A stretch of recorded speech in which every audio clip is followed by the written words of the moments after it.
जय माता दी। मेरे सभी प्यारे दोस्तों, मैं लक्ष्मी शर्मा बड़ों को चरण स्पर्श, छोटों को प्यार और बराबर वालों को दिल से नमस्कार करती हूँ।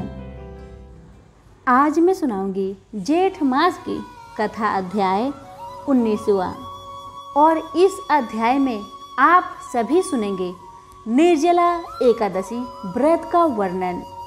व्यास जी बोले कि हे भीमसेन, उन पूर्ववासियों के ऐसे वचन सुनकर राजा पुलिंद क्रोध के वशीभूत होकर बड़े गर्व के साथ ऐसे वचन बोला।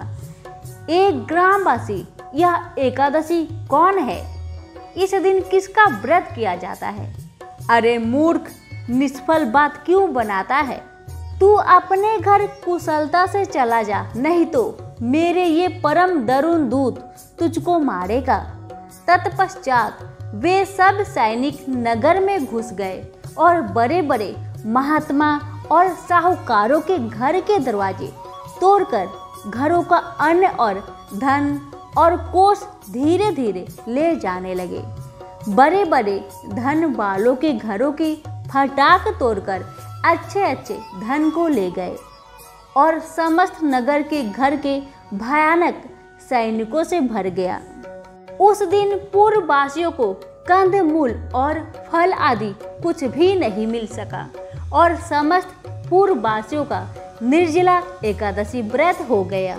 सूर्य नारायण अस्त हो गए और नगर के बालकों तक को जल भी नहीं मिला और नगर में बड़ा हाहाकार होने लगा।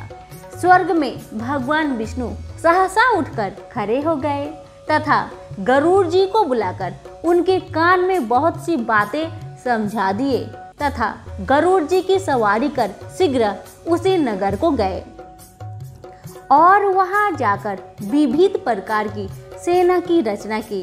उस सेना के सैनिक, जिनमें किसी के 3 मुख, 3 नेत्र, 7 जिह्वा, 4 पैर, महान अद्भुत बड़े बड़े दांत तथा 3 सिर, 2 मुख तथा 10 मुख, 6 मुख तथा 5 मुख, हाथी के समान मुख, हाथी के समान स्वरूप, सिंह जैसी आकृति वाले, महान भयानक नरसिंह के समान तेजस्वी, सिंदूर से पुंजित मुख, महिषासुर के समान प्रभायुक्त, ऊर्ध्वकेश, दिगंबर, नर मुंडधारी, आंतों की माला से युक्त, व्यर्थ चर्मधारी, इससे पहले ऐसी सेना कभी नहीं देखी गई।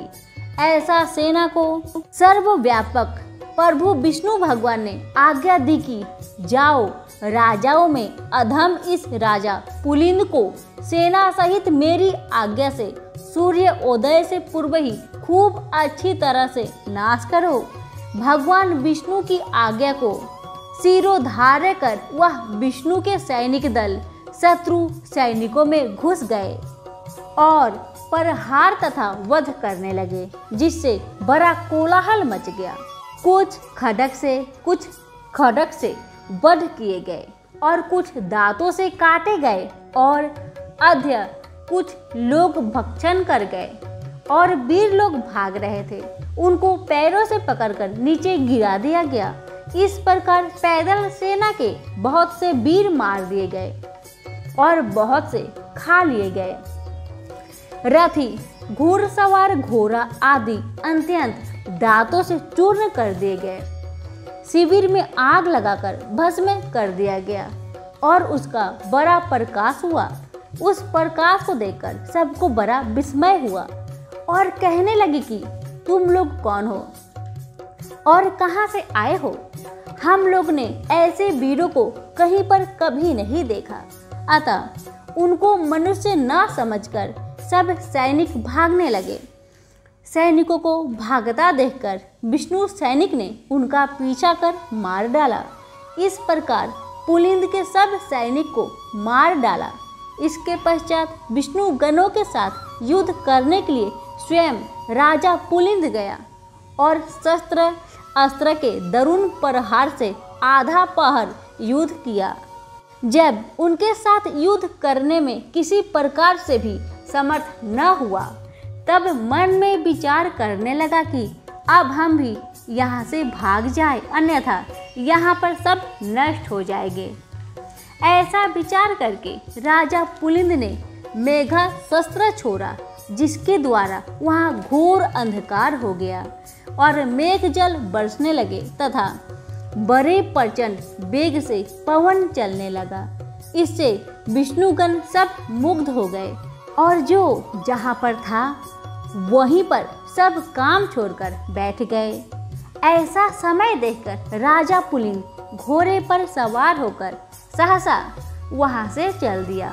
जो शेष सैनिक बच रहे थे वह भी राजा के चले जाने पर वहां से चल दिए।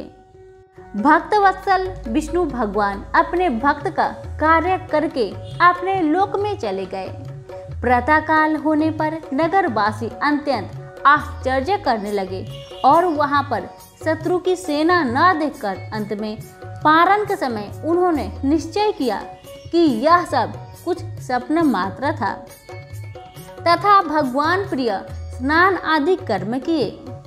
यहीं पर हमारी ज्येष्ठ महात्म्य निर्जला एकादशी महात्म्य वर्णन 19वां अध्याय समाप्त होता है।